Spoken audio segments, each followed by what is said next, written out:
तो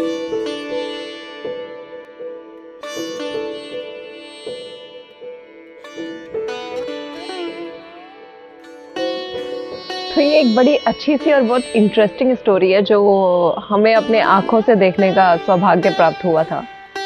ये स्टोरी कान्हू की है। चूँकि हम सब लोग जानते हैं और ये बड़ी आम बात है कि हम अपने घर में दूध के लिए गाय को पालते हैं और उसका जो बच्चा होता है, अगर नर बच्चा हुआ तो हम कहीं रोड पे छोड़ आते हैं या गौशाला में छोड़ देते हैं। मादा हुई तो हमारे घर में रहेगी क्योंकि वो अगली बार उसके भी दूध देने का नंबर आएगा। तो ऐसे ही कुछ रिलेटेड इसके साथ भी हुआ, क्योंकि ये नर था और इसको रोड पे छोड़ दिया गया और एक्सीडेंट के वजह से इसके पीठ पे काफ़ी ज़्यादा घाव आ गया था। तो हमें इसके बारे में पता चला, हम लोग घर लेके आए, अगेन वही रेस्क्यू किया और इसका ट्रीटमेंट चल रहा था। कुछ 8-10 दिन तक इसका ट्रीटमेंट चला और वहाँ पे हमने घर के बाहर एक जगह उसको चरने के लिए बांधा हुआ था और हमें बड़ी ज़ोर ज़ोर से आवाज़ आने लगी इसकी। तो ये लगा कि क्यों ये आवाज़ दे रहा है। जब उसके पास गए तो कहीं दूर से एक बाहर बाउंड्री के बाहर से एक और आवाज़ आ रही थी। तो हमने सोचा ये किस चीज़ की आवाज़ आ रही है, क्या हो गया। पर वो दिमाग में आया कि ठीक है चलो एक बार इसको लेके चलते हैं, क्योंकि ये दोनों एक दूसरे की आवाज़ को मैच कर रहे थे। जब वो बोल रहा था तो ये बोल रही थी। दोनों मतलब बाहर से एक कन्वर्सेशन टाइप का कुछ समझ में आ रहा था हमें। तो जब हम लोग इसको बाहर लेके गए तो देखा कि एक गाय है और काफी दूर से इसको देखते ही दौड़ते हुए आ रही है।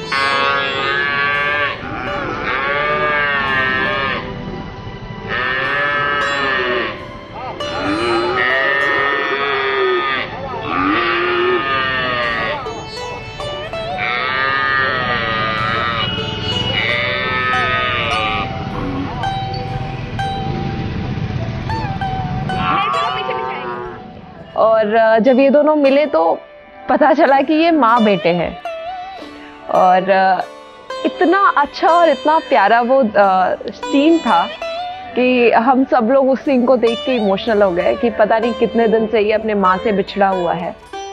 और कॉज उसकी माँ भी हमारे साथ आ गई और उसने जैसे ही अपनी माँ को देखा ढेर सारा दूध पिया और तब उसका पेट भी खराब हो गया था, क्योंकि काफ़ी दिन से उसने दूध नहीं पिया था और एक ही बार माँ मिली और उसने ढेर सारा दूध पिया। तो ये जनरली बहुत हर जगह बहुत कॉमन है, देखने के लिए मिल जाता है कि गाय का बच्चा होता है तो हम उसको नर हो गया तो रोड पे छोड़ आएंगे, अगर गाय दूध देना बंद कर दी तब हम उसको रोड पे छोड़ आएंगे। ऐसे ही भैंस अगर है तो भैंस के बच्चे तो स्लॉटर हाउस चले जाते हैं उनके लिए, तो उनको बड़ा आसान होता है कि चलो ठीक है नर हो गया तो स्लॉटर हाउस भेज दिया। फिर अगर जनरली भैंस के बच्चों में ऐसा होता है कि भैंस अपने बच्चे के बिना दूध नहीं देती है, तो उसके बाद क्या होता है कि उसको ऑक्सीटोसिन इंजेक्शन लगा के उसका दूध निकाला जाता है, क्योंकि बच्चा तो वो स्लॉटर हाउस में भेज चुके होते हैं। तो ये बहुत एक डेली प्रैक्टिस वाली क्रूरता है जो हम लोग नहीं देखते हैं और ये देखने की ज़रूरत है। वो जो ऑक्सीटोसिन है वो इतना खराब इंजेक्शन है, उससे ये इतना पेनफुल होता है और वो पेन जो है एक भैंस को सुबह और शाम दोनों टाइम झेलना पड़ता है। अब तो ये गायों में भी यूज़ करने लगे हैं, क्योंकि बच्चा नहीं रहता है तो कोई कोई गाय तो आराम से दूध दे देती है, कोई गाय अगर बच्चा नहीं है तो वो दूध देने में दिक्कत करती है, तो उसको भी इंजेक्शन दिया जाता है। जबकि ये इंजेक्शन बैन है और इस इंजेक्शन का यूज़ करना एक संज्ञेय अपराध में आता है। तो बहुत सारी क्रूरता है। गाय को ऐसे छोटे छोटे रस्सियों में हम लोग बांध के अपने घरों में रखते हैं, उनका फिजिकल एक्सरसाइज नहीं मिलता है और उनको उनके बच्चे से दूर कर दिया जाता है। जब हम लोग डेयरियों पे काम करते हैं तो हम लोग देखते हैं कि उनके बच्चों के ऊपर मुंह में कुछ कभी प्लास्टिक की बॉटल काट के उसके मुंह को ढक देते हैं कि वो अपने माँ का दूध ना पी पाए। तो क्या ये दूध हमारे लिए है या उनके बच्चे के लिए, ये आप खुद तय करिए।